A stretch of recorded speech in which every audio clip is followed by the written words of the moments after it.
2023 has been a jam-packed year for competitive Overwatch, and before it wraps up, you know we had to squeeze in one more season of Contenders Korea. My name's Possible, that guy's LaFawn, and we're here for the fall series of Contenders Korea. It's gonna be jam-packed in and of its own right, LaFawn. I mean, we got open teams coming up, we got returning teams from now the Overwatch League, our Contenders teams like Poker Face, Dreamers, and those guys.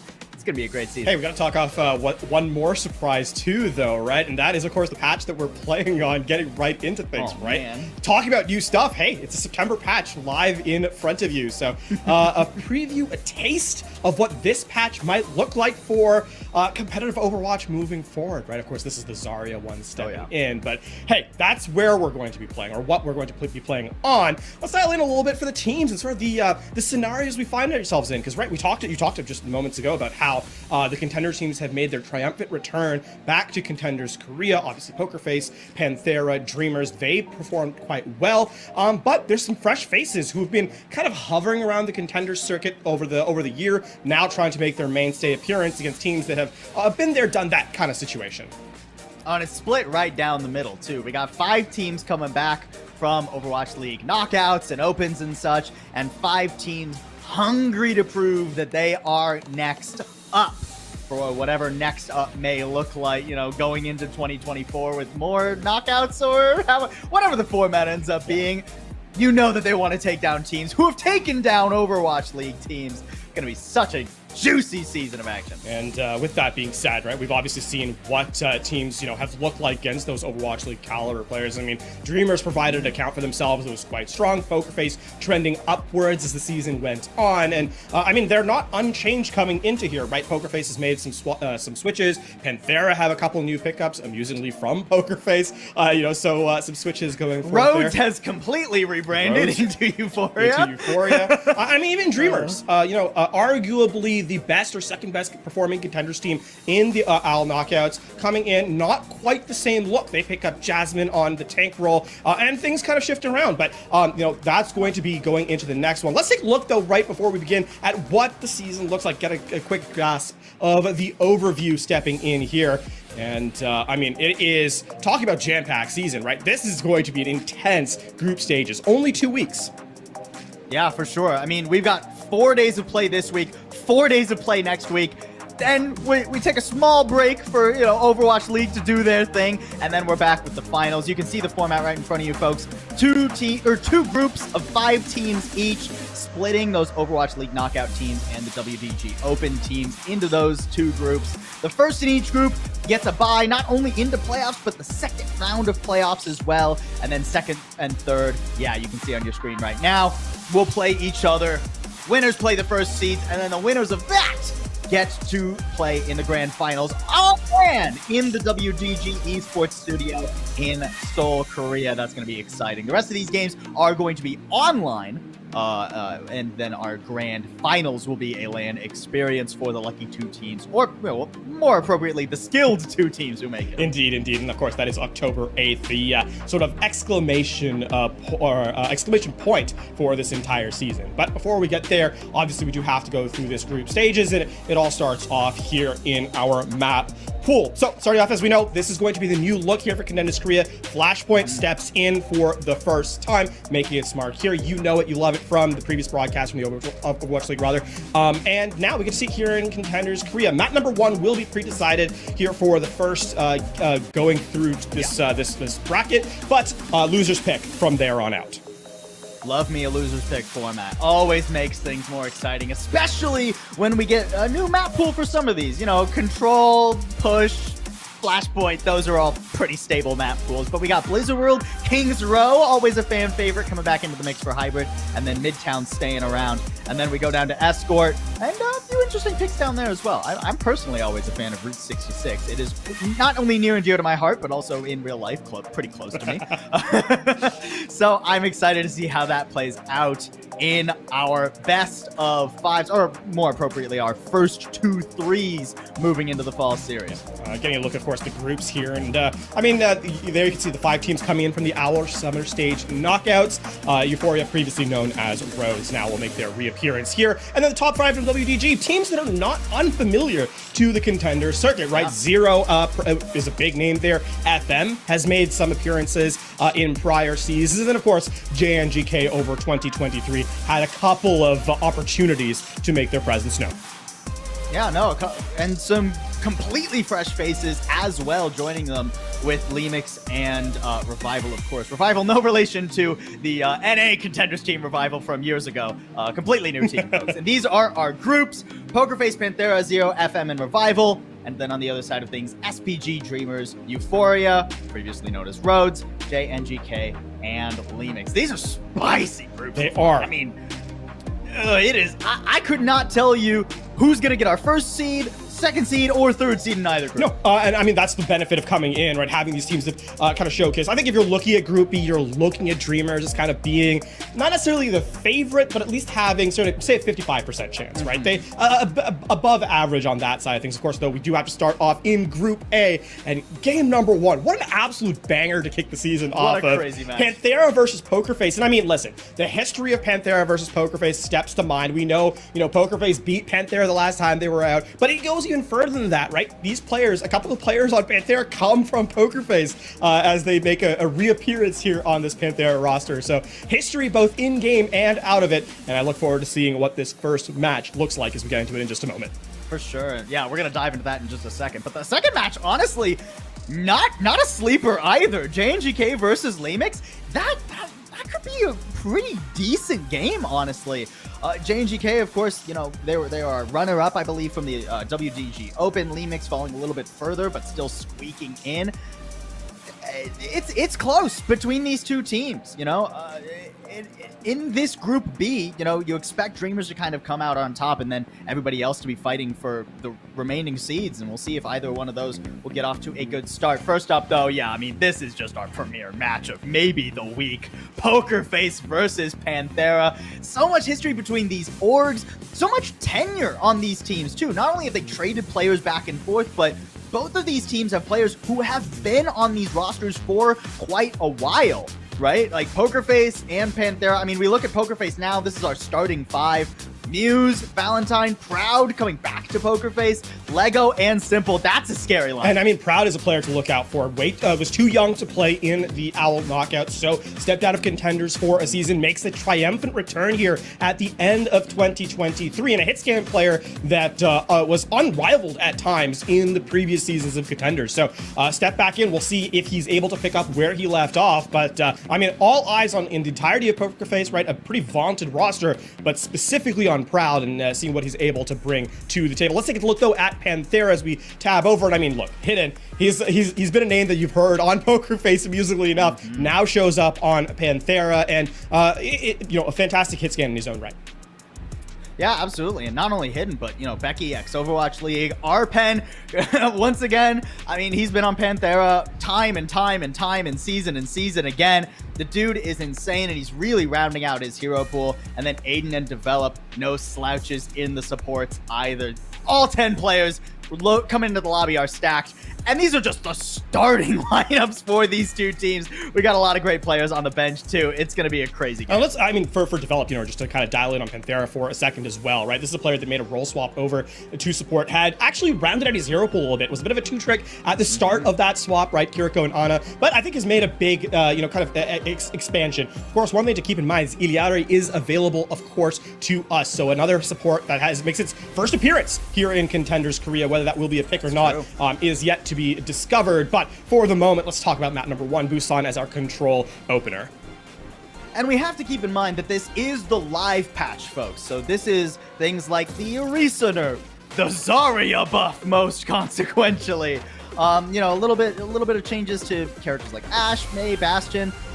The rumor is that we've been seeing a lot in scrims of Zarya, Sojourn, Genji, right? Like, that's kind of your core. But with Muse and Arpen starting, and with us going to Busan first as a map, you know, are we going to really see like 100% Zarya playtime? I'm not convinced. And I think that is going to be the biggest thing here, especially for PokerFace and PANTHERA as we load in.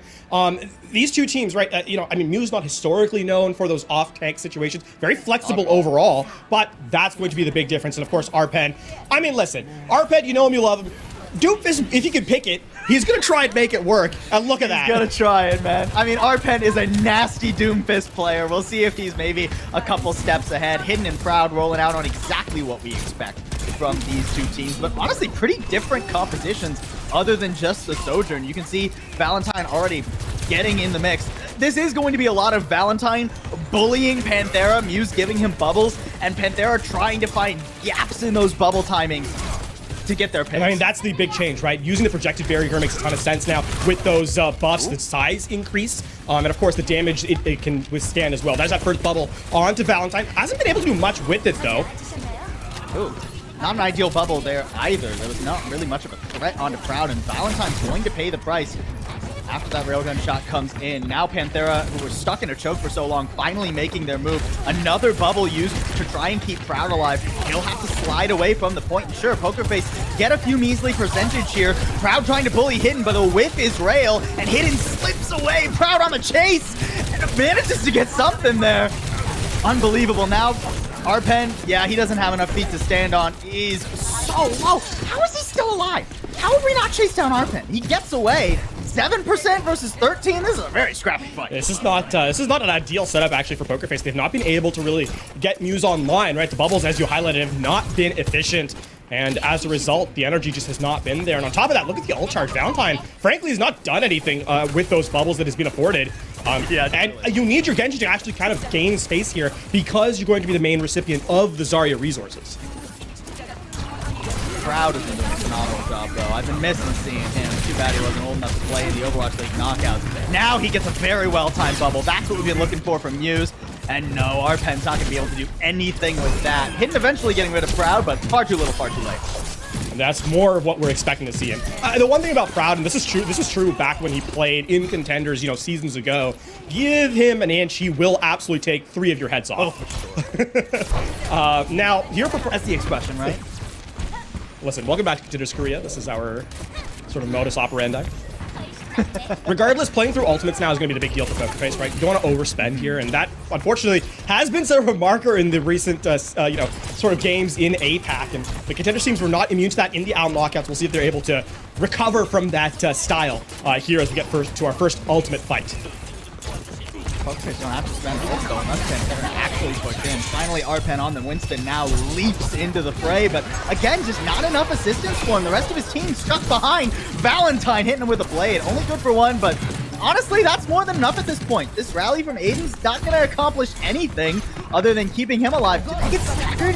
They're stuck in this alley. Here comes a grab. Muse cleaning it up beautifully. An excellent decision from PokerFace to take advantage of those out of position, weakened, abandoned players and get themselves a first round.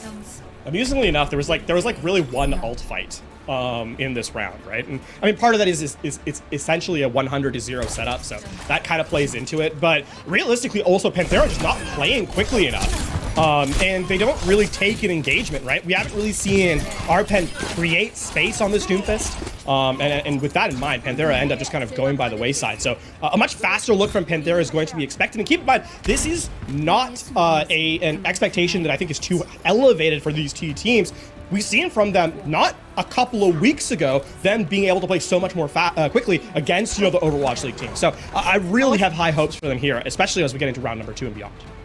Kind of feels like PANTHERA is still figuring out the meta, though. This is the 3rd dive tank Arpen's played. All he needs to do is select D.Va, and we'll have a dive smorgasbord on our hands for PANTHERA. Hidden over to the Widowmaker. I do like this pick with the Zarya coming out. It's much harder to try and, like, anticipate a Widow headshot than it is a railgun, where you can sort of see what the charge is like on the enemy's Sojourn. So an interesting selection here. Hidden on a very deep angle, too. Bit of an awkward rotation here from PokerFace.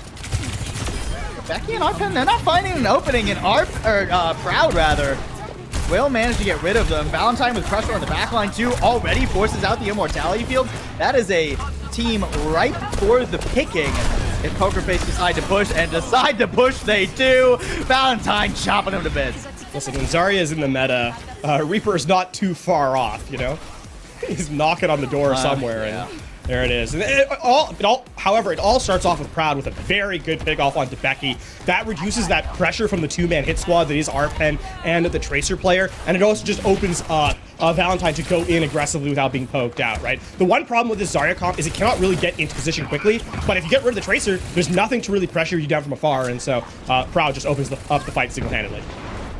PANTHERA need much more decisive dives onto some of these players, but again, who are you diving, right? Like the best target is arguably Proud. Hidden, how have you ended up here?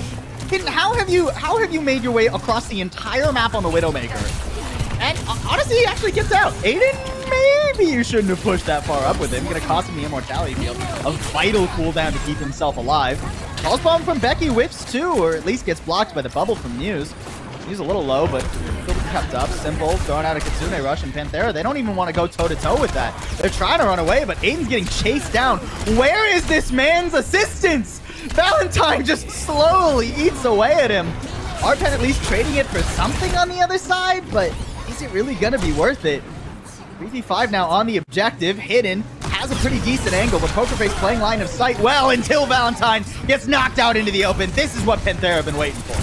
A little bit of a silly fight from PokerFace. They try and take 3 different fights all at once, and this is a comp that does not operate well under those isolated engagements, right? PokerFace wants to play as a squad, like as a death ball. PANTHERA, they're more than willing to have you kind of split up and chase down 1v1s, right? They're built for that, and unfortunately, PokerFace play directly into their hands. However, that being said, it is still close to final fight territory here for PokerFace, 77%, and you still have Graviton Surge. Not much to work through either in terms of defensive utility against that. So it's going to be a very critical fight. Delayed a little bit with that pick off from a Hidden, but still a lot yet to be finished for PANTHERA. Very nice, very nice. You can see Valentine really wasn't feeling the Reapers, though. Yeah. That's why you saw that Death Blossom used, even though he was never going to get anything with it from the last fight. Swaps over now to the Tracer to try and contend Becky, alleviate some of that pressure. Oh, Becky is good. Well, it's going to be... All that pressure is very alleviated as he gets stuck in grab and completely annihilated. Here comes the push in from PokerFace 2. They're not afraid of this 3v5. PANTHERA will really only get one more run at this either. Actually, that's, again, Proud making, presence felt. Weakens off Arpen, where the grab ends up being a good call because far away from the... actually, we're just right back into it. Not going to allow him to reset at all. I love this play from PokerFace. Don't give PANTHERA any room to breathe. Yeah, well, actually, not even overtime triggered. There's a little bit of a cheeky backhand here. Arpen is on Wrecking Ball. That is a character that can stall out for quite a while, but no, it doesn't manage to do so. Instead, trying to reset, trying to get some health. You can see him getting the health back way far back. Will manage to trigger the overtime now, but how long can you keep it going? Develop getting rid of Proud. That helps. Don't have to worry about those railgun shots now. Arpen needs a health pack, though. He needs something to keep him up, especially with the Kitsune Rush on the objective. Not ideal use by the Kitsune Rush, though. No recall, can't quite escape as Valentine slaps him back into the spawn room. Last fight's getting a bit scrappy in PANTHERA. It feels like they're running out of steam. Develop just a few critical percent away from that Kitsune Rush. That could be the difference maker. He needs to survive, needs to get down to the objective, and now Muse doesn't have a foot to stand on. A Suzu to keep him alive for a moment, and Valentine comes in as reinforcements off the spawn. Muse so low and will finally get taken down as PANTHERA look to make this push finally keep themselves on the map. Unbelievable. Fight's not quite over yet. The point will flip. There we go, with Valentine being eliminated. That does sort of alleviate the pressure. And it ends up being a stagger fight, too, as... I mean, Lego's still sticking around. They think they have a chance to actually make this one turn back in their favor. I mean, it's Lego and Simple. Simple hasn't taken any damage. Where's the pressure? Somebody deal with this man. I mean, Kiriko's one of his favorite picks, too, back all the way when he was, on Uprising Academy in North American Contenders. This Kiriko's kind of what he made his name on. Valentine's not really going to hit that pulse bomb, and Hidden on the Soldier 76 is hard to pin down. They're going to rotate his way around here. PANTHERA just getting percentage all the while. Now a nice little dive on a Proud, but again, these Soldier 76s are hard to really dive onto. They will run away from you. That's a nice little pick there. Hidden trying to pull out the tack visor, but he's shut down. Even a trade there way favors PokerFace as they lock up Arpen in the Graviton Surge. Beautifully done. PokerFace, much more of a struggle here on Sanctuary, but they'll take boost on all the same. It's a little dicey there from PokerFace towards the end, but they will start this match off as the same way they played against each other the last time, right? Opening up this first map, and we'll see if history repeats itself as we get into map number 2. Taking a look, though, at this first game, I think the big difference in round number 2 is where in round number 1, it was a lot more where Panthera tried to force the chaotic style. Poker Face just kind of ignored it, played their own game. They fell into the chaos a little bit in round number 2. And I mean, you know, when you're playing these isolated fights, you are going to start to lose momentum here and there. Wasn't quite enough to turn the point back in their favor, but an opportunity perhaps here for Panthera as we get into map number 2. Again, Panthera does get to select where we go for hybrid. But we'll have to get that in a moment. We're going to go to a quick break. When we return, the rest of the series.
Welcome back, folks. We just had map number 1 in our very first series of the fall series.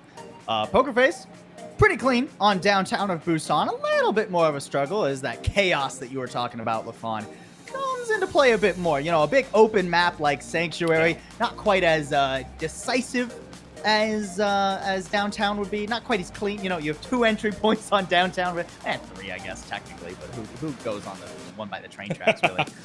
So 2 entry points, we'll call it. Whereas Sanctuary, bigger map, a lot more flow. We saw some very wild positionings from a lot of players as a team circled around each other for a while. But now we go to our map number 2 of Hybrid. And we get to see the selection from Panthera as they lost out that first map. So we had to Midtown, actually, amusingly enough. I would not have expected this one coming in.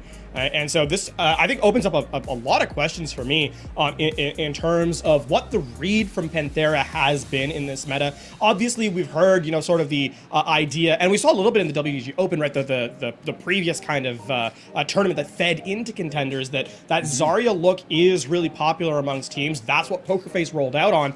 But Panthera seems to go to the beat of their own drum, and I think heading into Midtown, that is going to continue just a little bit further. I don't necessarily expect to see a ton of Zarya coming in from Panthera with this selection, right? Especially if you can think about like second point.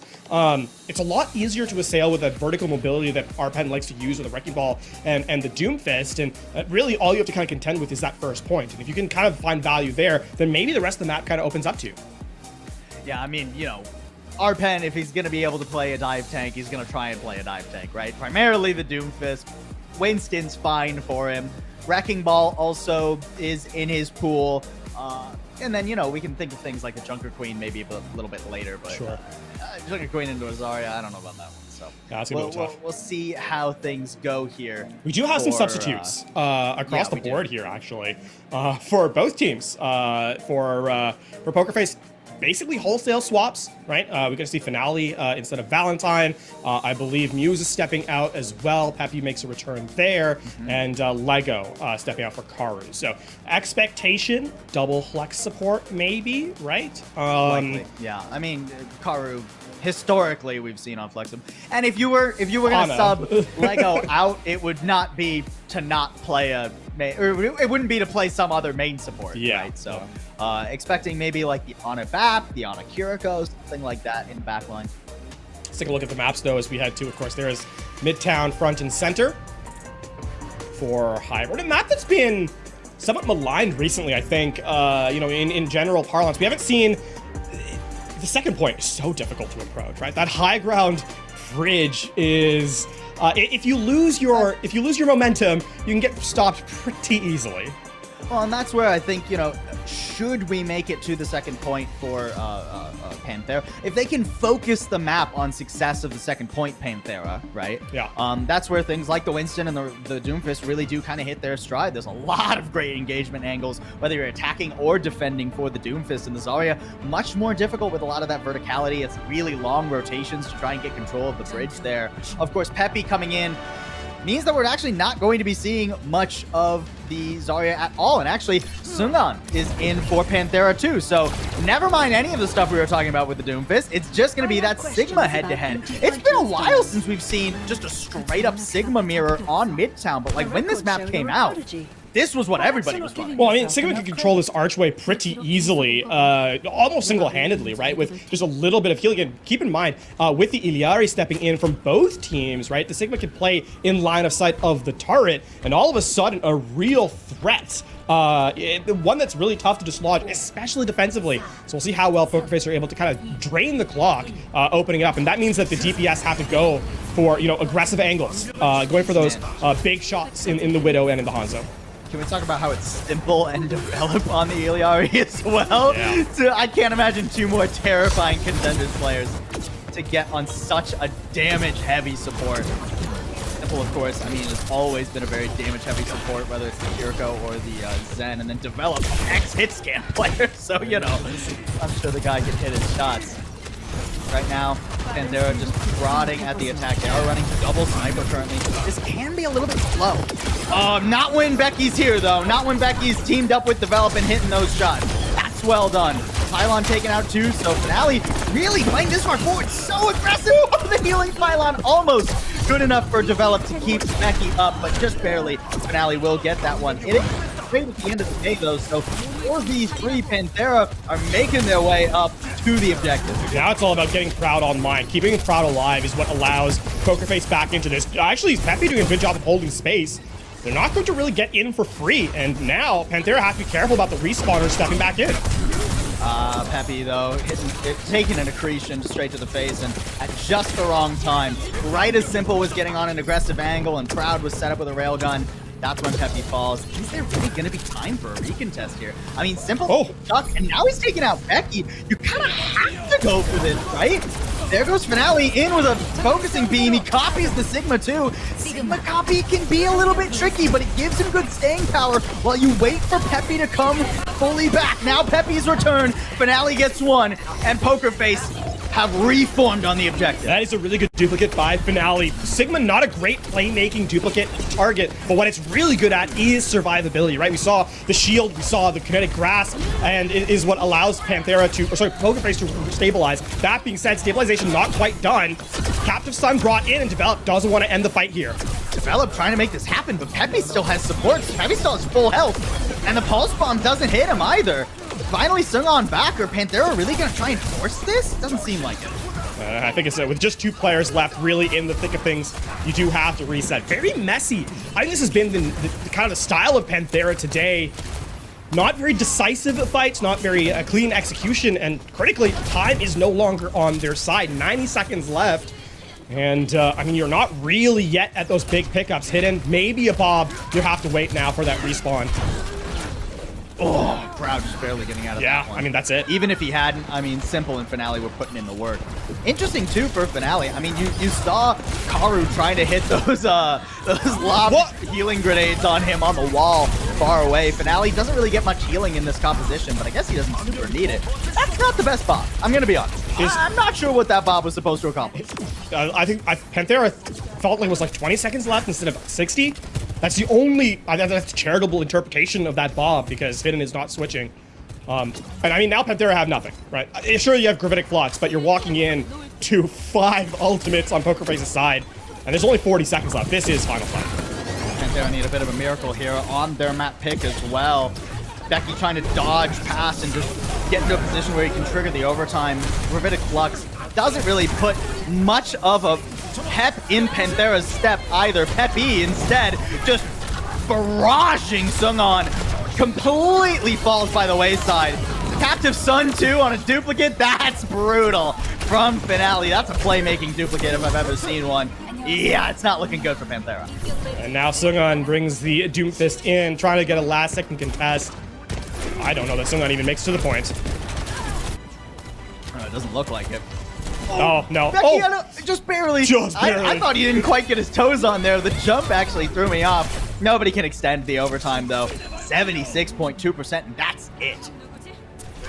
Decision-making has been PANTHERA's weakness today through 2 maps, and unfortunately for them, this now puts them in a position where they have to get essentially a full hold to take their map pick. Keep that in mind, right? This is PANTHERA getting the selection back in their favor.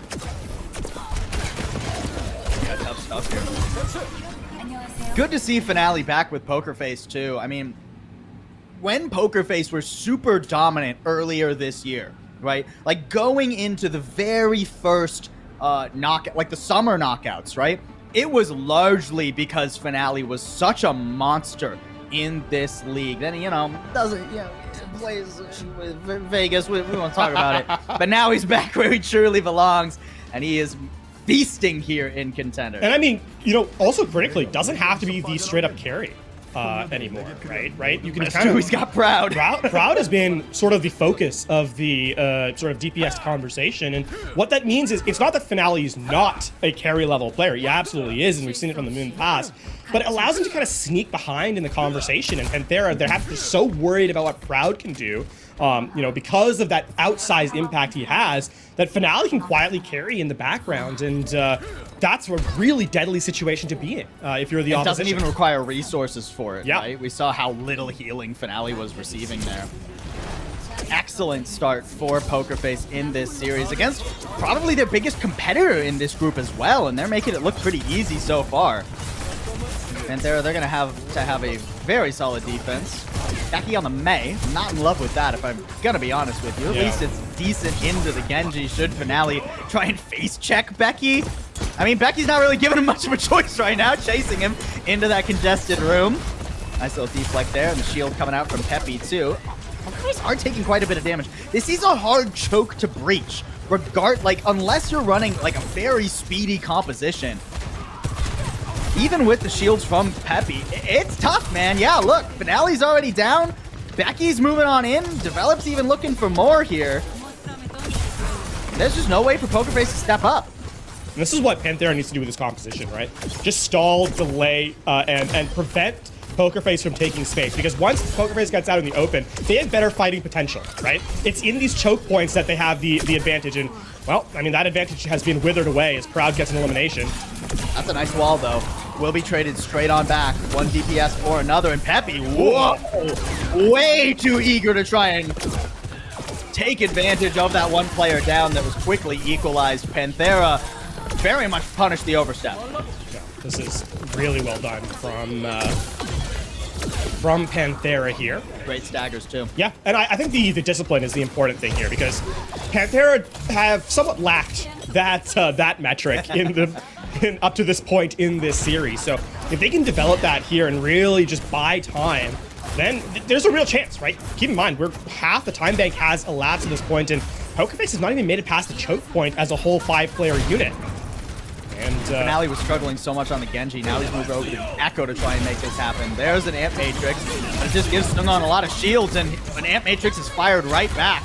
Not too many targets, though, and PokerFace just wrap around the fire truck and take care of the 2 players hiding behind it.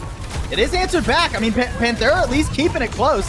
Rabbinic Flux doesn't quite get what it needs, but Becky gets all of it done. Simple now being chased away, and what a hold from Panthera. I thought their goose was cooked. And on top of that, they actually don't even give up a tick. Peppy's so eager to return to the fight to try and rescue his teammate rather than recognizing the fight was lost. Sacrifices the tick, so not only do PokerFace not win the fight, they get no progress, and time is at a premium. 120 left, and all of a sudden, the shoe's on the other foot. PokerFace with nothing, Panthera firmly in the driver's seat, and you have to feel that PokerFace may be panicking just a little bit as they try and step into this choke point. And the Orisa, too. I mean, I just don't know about this, right? It doesn't give you the momentum you need to charge onto the objective, especially after the nerfs. Here comes an overclock, hoping that just Proud can go kill. But with a shield in his face and a Bob behind the wall, he has to slide out of danger and can't really make much of his ultimate. Things getting worse for wear for PokerFace. They've only got 50 seconds to make this happen. They're going for a long rotation around the alley. There's the shot we've been waiting for Proud. But we've seen this before, and Panthera have equalized thus far. Sungin trying to do that now, but gets caught. The Immortality Field falls, and now he's in the hot seat. Finale will take him down. Oh, it looked so good for Panthera until they've fallen apart because Proud got such a pivotal pick. I mean, maybe they'll get one desperate contest here, but it's not looking good. I mean, it's going to be delayed too. Hidden gets the duplicate elimination, but wait, hold on. Develop trying, at least touches the objective, gives time for Sungin to come on in. Sungin looking for Proud. He knows what the danger is, but he can't get away. Not when there's an Amp Matrix and so much on him. PokerFace good for a 2-0 early on in the series. And I mean, this has been Panthera's biggest problem. So close, but only so what ifs in the bank, right? What if they had captured the point? What if that last fight, maybe you don't have to be as panicked go in, but unfortunately, that is a universe that doesn't exist. In this one, PokerFace steps up 2-0 and find themselves at match point. Panthera, they get one more chance for map selection. They'll have to make a big pickup here because they are running out of room. It's looking even more dominant than it was in the knockouts between these two teams. PokerFace there dropped one map to Panthera. Now they're looking for the clean 3-0 to start our fall series. And honestly, I'm kind of feeling it right now. It feels like we're heading in the direction of 3-0. Panthera, they've tried a couple of different things. It still doesn't quite feel like they're settled on what they want to play compositionally. I mean, Midtown was a bit more stable, right? With the Sigma coming out, but even that just, it didn't quite have that punch that we really want to see from Panthera. Ironically, the Doomfist also didn't have the punch. So not quite sure what the answer is here for Panthera. You know, they didn't go for like a King's Row where they could have forced like a Zarya mirror in theory. It doesn't seem like they want to play the Zarya at all, which feels like it's going to bite them in this meta. The one upside is that we do go to Flashpoint next. And Flashpoint, as we've seen in the last couple of while, it can really favor the weaker teams. We'll see how well that turns out. We'll come back from a quick break.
Poker Face with a pretty dominant start thus far. Not to say that Panthera haven't had their moments, LaFawn, but I think it's hard to say that Poker Face isn't in firm control of this series. Yeah, you're a lot more generous with that plurality than I would be coming in. We got Ted to Flashpoint next, though, right? And exciting. This is actually the first time you and I are commentating over Flashpoint, which bit of an exciting one, bit of a nervous one here from us, not gonna lie. As we step into it, though, this does mirror Control in a lot of ways. Very chaotic, very fast-paced. Obviously, it's a first to 3 points. You have to take 3 points to win the map out. The one difference from Control that Flashpoint really steps up is you don't get a lot of attempts at a point, right? Lose 2 fights and you've probably lost the objective. So being quick is going to be of critical importance here, and that, unfortunately for Panthera, has been a big weakness for them.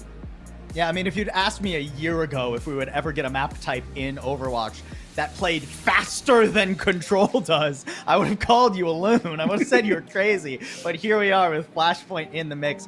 It really tests teams on how quickly they're able to make decisions. Yeah. And I mean, that's a big thing at the Contenders level, right? I mean, you know, we talked about it last year with O2 Blast. We've talked about it with Poker Face and Panthera before. Actually, when Panthera was really good, one of the reasons that they were so dominant was because that they were such a fast-paced team. Yeah. So it'll be interesting to see how they handle Suravasa to try and start off their reverse sweep, already down 2-0.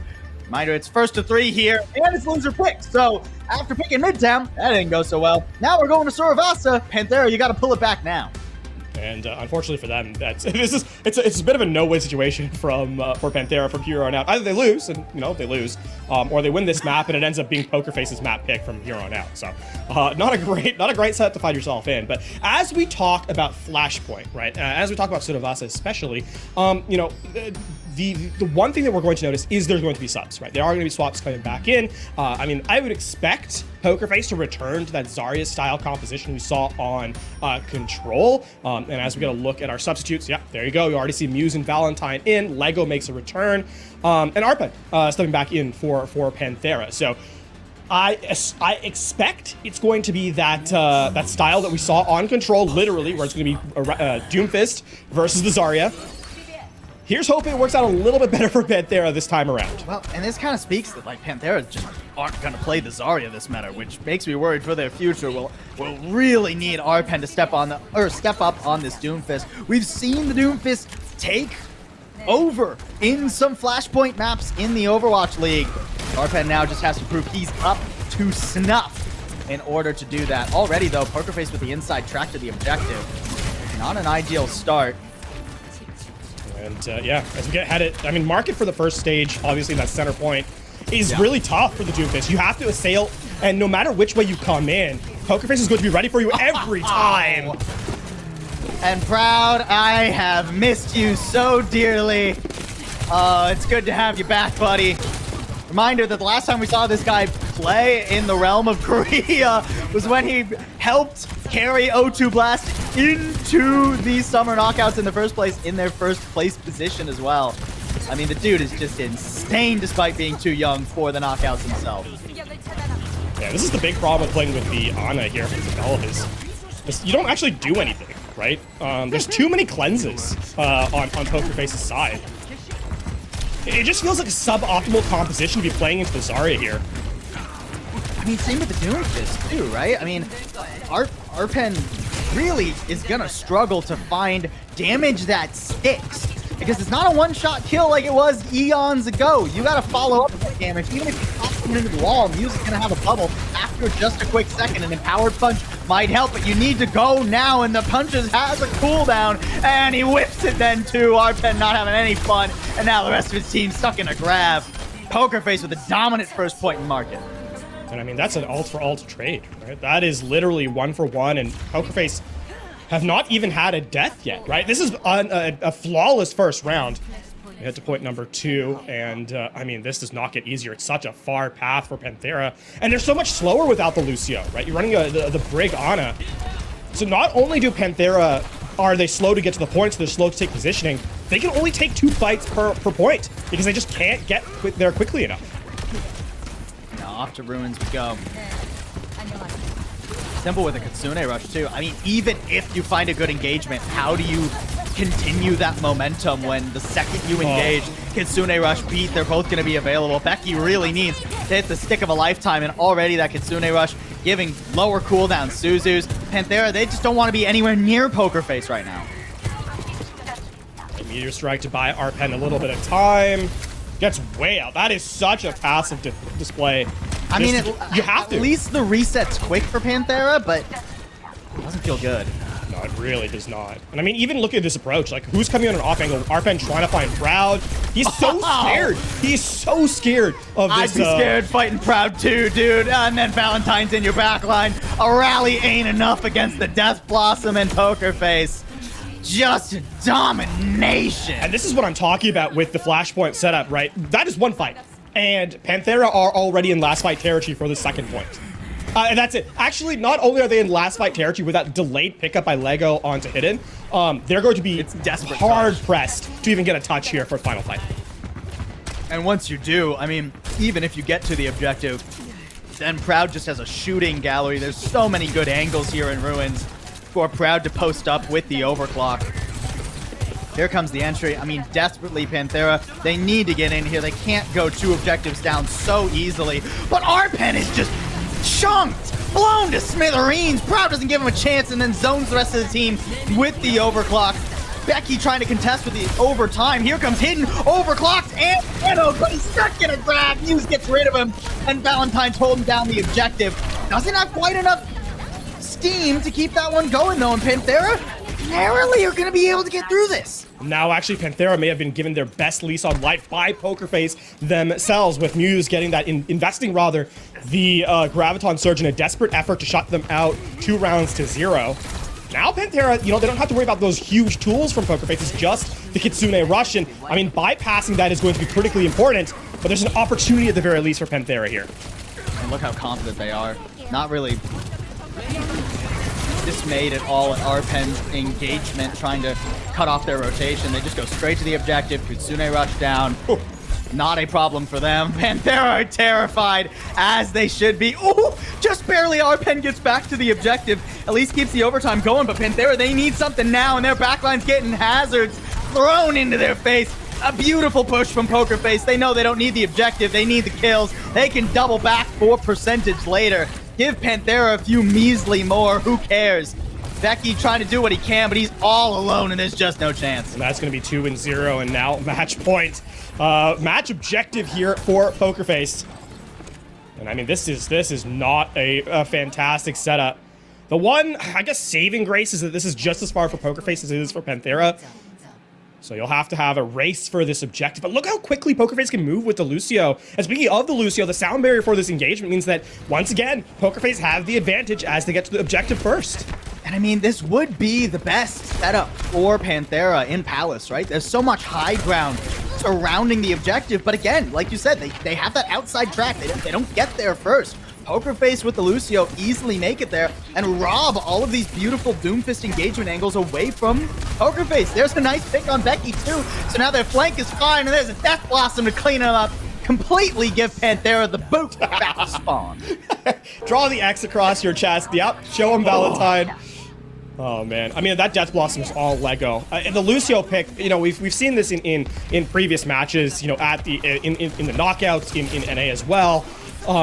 Having the Lucio just be able to, you know, escort people around on this point is so critical. And I mean, Death Blossom is basically not an ultimate considering its power level.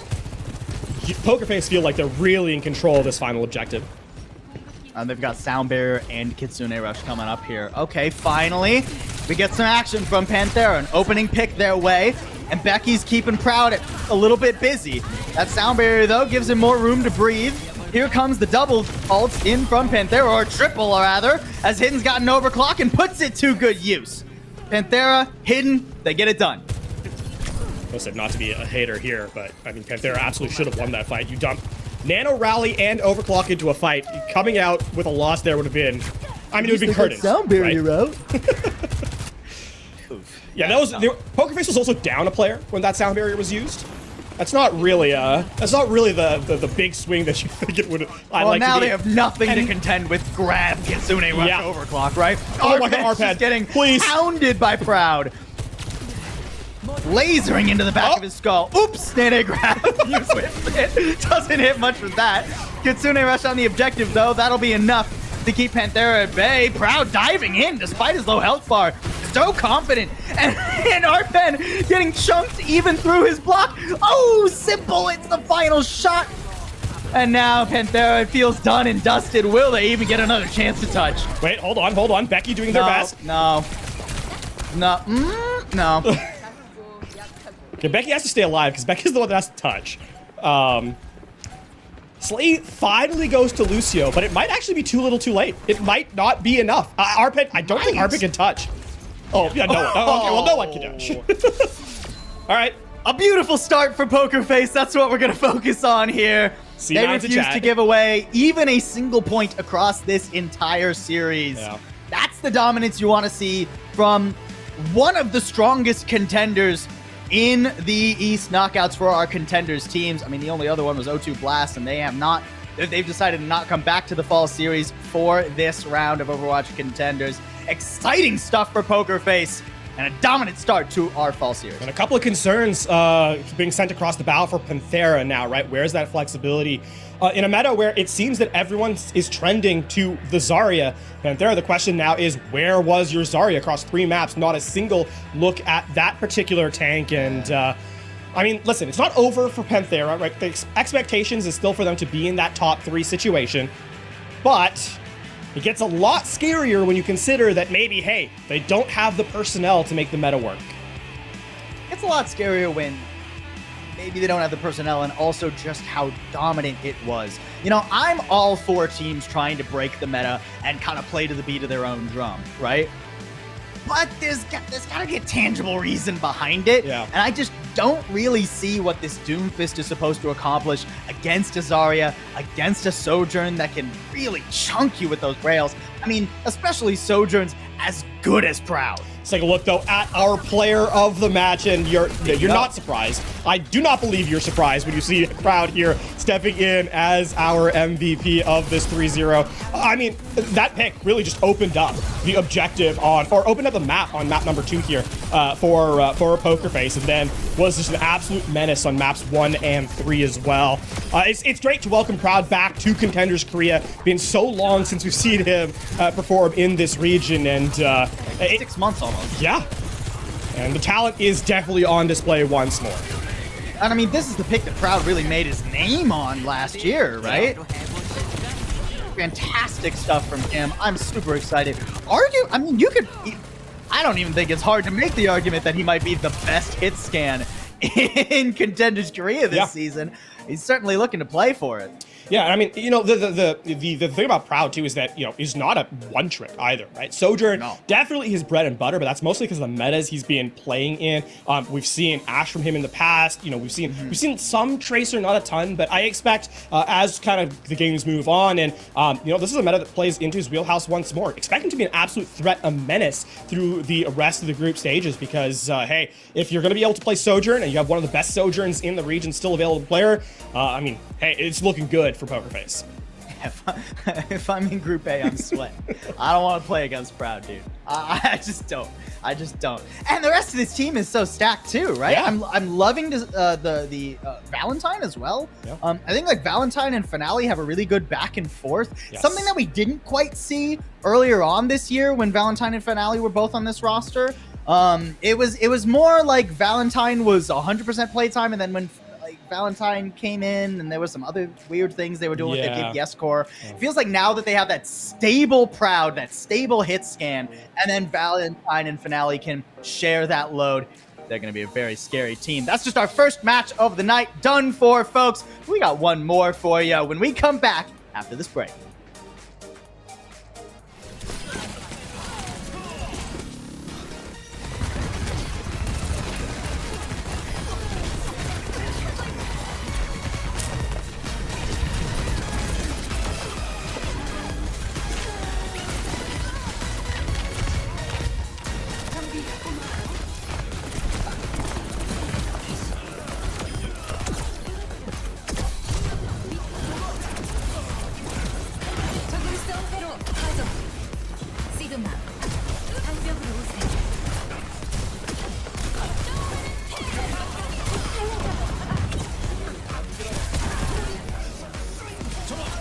Division.